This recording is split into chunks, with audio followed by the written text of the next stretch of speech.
18 जुलाई को सुबह 10 बजे अनशन पे बैठा, जैसे कि लास्ट टाइम जो खबर खास में मेरा वीडियो आया था, न्यूज़ आई थी। तो उसके बाद में जो मेरी न्यूज़ आई थी तो दूसरे दिन प्रशासन की तरफ से SHO महोदय, नायब तहसीलदार जी मेरे पास आए थे।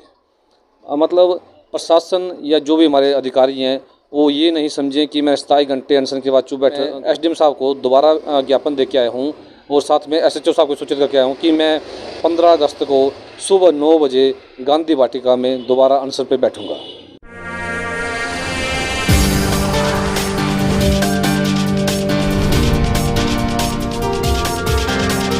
सभी दर्शकों को खबर खास टीवी का नमस्कार।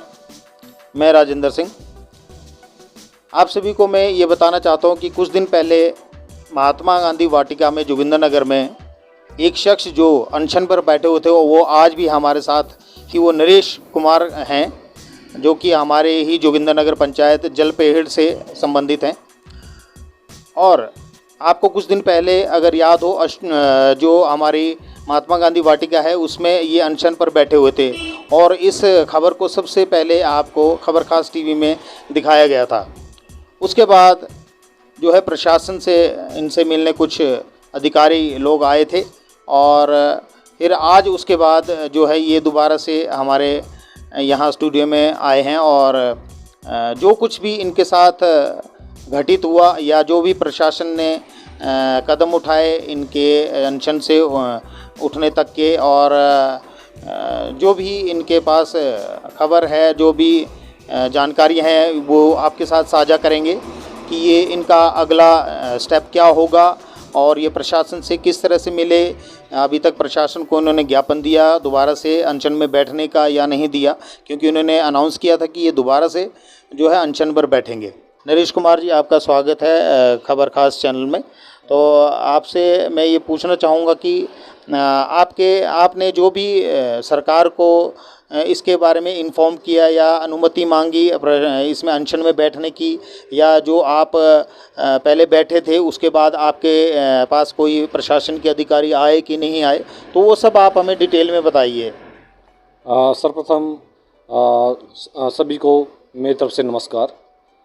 मैं 18 जुलाई को सुबह 10 बजे अनशन पे बैठा, जैसे कि लास्ट टाइम जो खबर खास में मेरा वीडियो आया था, न्यूज़ आई थी।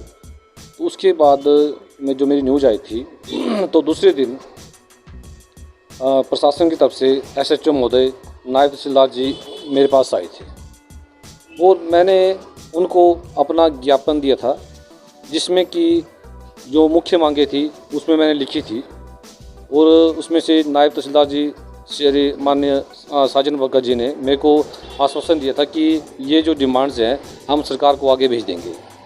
लेकिन आज लगभग 15 दिन होने को हैं, लेकिन सरकार की तरफ से ये मांगें माननीय मुख्यमंत्री श्री जयराम ठाकुर जी को और माननीय केंद्रीय मंत्री अनुराग ठाकुर जी को पहुंची या नहीं पहुंची, मुझे अभी तक इसके लिए मैं आश्वस्त नहीं हूँ जी। मतलब आपका कहने का मतलब है कि आपने जो ज्ञापन दिया था उस वक्त वो जो है CM साहब के पास पहुंची है या अनुराग जी के पास पहुंची है या नहीं, इसका कोई कंफर्मेशन नहीं है। अभी तक आपके पास कोई इसकी सूचना नहीं मिली है? नहीं सर, अभी मेरे पास फिलहाल की कोई सूचना नहीं है। जी आगे। लेकिन देखिए, मैं 27 घंटे भूखे रहा और मैंने पानी की एक बूंद तक नहीं ली। और मेरी एक आदत ये है कि जब तक जो मैंने टारगेट रखा हुआ है उसको मैं अचीव नहीं कर लूँ, मैं संघर्ष नहीं छोड़ूंगा। मतलब प्रशासन या जो भी हमारे अधिकारी हैं वो ये नहीं समझें कि मैं 27 घंटे अनशन के बाद चुप बैठ गया, ऐसा नहीं होगा। मैंने उसमें जो मुख्य डिमांडें की थी, गुड़िया रेप केस जिसमें कि गुड़िया के साथ अन्याय हुआ है, दूसरा ज्योति हत्याकांड जिसमें कि एक बेटी किसी के घर का चिराग थी, उसको मतलब लटकाया गया, क्या हुआ क्या नहीं हुआ, लेकिन उसमें भी न्याय है। तीसरा जो हमारे युवा साथी हैं जिनका ग्राउंड हो गया है, मेडिकल हो गया, लेकिन सरकार ने उनका रिटन टेस्ट कैंसिल करके उनके सपनों को ख़त्म कर दिया। चौथा, हमारे जोगिंदरनगर में डॉक्टरों की भारी कमी है, कोई भी MD डॉक्टर नहीं है, कोई भी MD डॉक्टर नहीं। शर्म की बात है, 1940 में हॉस्पिटल बना हुआ है और आज 82 साल हो गए हैं उस हॉस्पिटल को बने हुए, लेकिन फिर भी डॉक्टरों की कमी है। हर कोई टांडा रेफर, छोटा सा केस पे होता है जी टांडा जाओ, क्या फ़ायदा फिर। सरकार को एक ऐसी नीति बनानी चाहिए जिसमें कि कम से कम, या आपके पास जो कोई सब डिवीज़न लेवल का हॉस्पिटल है उसमें प्रॉपर डॉक्टर हो। पांचवा मुद्दा है हमारे आवारा पशु। ऐसे तो बोलते हैं गौ रक्षक, लेकिन वो गौ रक्षक कहाँ हैं? सारे बाज़ार में लोगों को मार रहे हैं। अभी पीछे हाल ही में पिछले 10 वर्षों से मेरे को लगता है कम से कम 50 बंदे जानवरों ने, जो आवारा पशु ने इंजर्ड कर दिए हैं। आप देखेंगे इतने बड़े बड़े आवारा पशु हैं, मतलब बंदे को लगाएंगे तो सीधा बंदा टांडा रेफर होगा। अभी मेरे गांव में ही एक पशु ने 3-4 बंदों को इंजर्ड किया था। ये अभी पिछले साल की घटना है।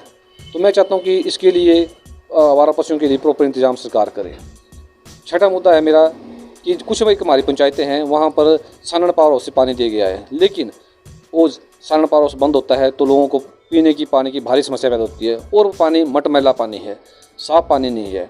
तो मैं चाहता हूँ कि एक बरोड से 18 इंच का पानी लिफ्ट करे सरकार, और उसको प्रॉपर तरीके से साफ़ करके लोगों को साफ़ सुथरा पानी उपलब्ध कराया जाए। मेरी 7वीं डिमांड है कि बंदरों और कुत्तों का अंत तक। आज टाइम ऐसा गया कि किसान खेती नहीं कर रहा है तो बंदर उसको उजाड़ रहे हैं।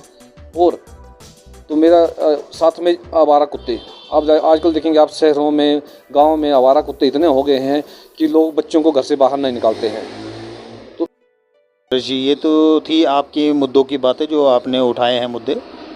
और अब मैं जानना चाहूँगा कि जिस दिन आप पिछले टाइम जो है अनशन में बैठे थे, तो उसके बाद आपके पास, जैसे आपने बताया कि एसएचओ साहब आए और नायब तहसीलदार साहब आए, तो उन्होंने किस तरीके से आपका जो है अनशन जो है आपको वहाँ से छुड़वाया, आप इसको एक्सप्लेन कीजिए प्लीज़।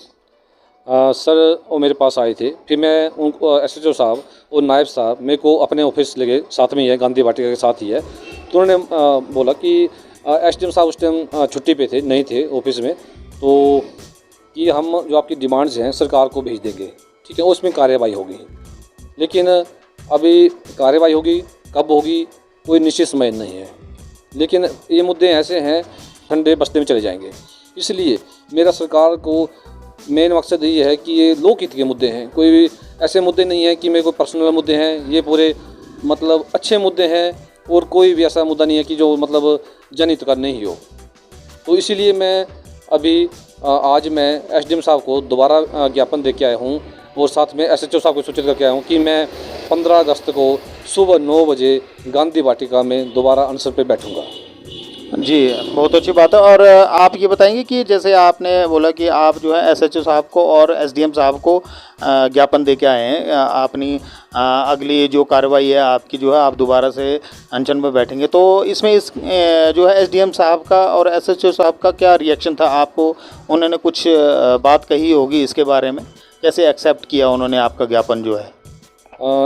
एसडीएम साहब भी एक आर्मी बैकग्राउंड से हैं, और मैं भी एक आर्मी बैकग्राउंड से हूँ। उन्होंने मेरे को समझाने की कोशिश की कि बड़े मुद्दे हैं, इसमें बड़े हाई लेवल की बात है, लेकिन मैंने कहा सर कि जो मुद्दे हैं जनहित के मुद्दे हैं, यदि सरकार करना चाहे तो 1 हफ्ते में कर देगी। हो सकता है यदि सरकार ये जो आप मेरी बात यदि पहुँचा जाते हैं तो मेरे को अनशन पर बैठने की जरूरत नहीं पड़े, लेकिन यदि सरकार नहीं मानेगी तो मेरे को मजबूरन 15 अगस्त को, जिस दिन हमारा आज़ादी का दिवस है, और मुझे भी एक अपने देश के लिए, अपने हिमाचल के लिए, अपने युवाओं के लिए, अपने बेटियों के लिए, उनके सुरक्षित रखने के लिए एक सत्याग्रह करना पड़ेगा।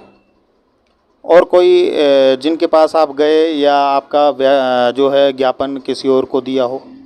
मैंने एसएचओ साहब को दिया है, तो उसमें एसएचओ साहब वहाँ नहीं थे। मैंने जो वहाँ पर इंचार्ज होते हैं, मतलब जो लेटर रिसीव करते हैं, उनको मैंने लेटर दिया और ऑफिस कॉपी में रिसीव करवा लिया सर।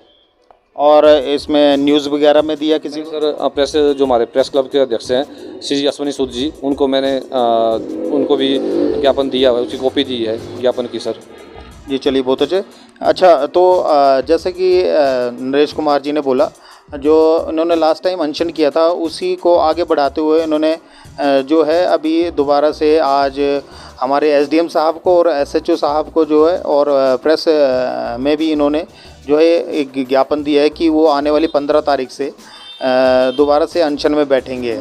और इनका ये भी कहना है कि जो पिछले वक्त ये अनशन में बैठे थे उन्होंने ज्ञापन भी दिया था, इन्फॉर्म किया था, और आज तक जो है उसका कोई रिस्पांस नहीं है। खबर खास का धन्यवाद जो मेरी आवाज़ पब्लिक तक पहुंचाएंगे। बहुत बहुत धन्यवाद। नमस्कार जी, थैंक यू जी।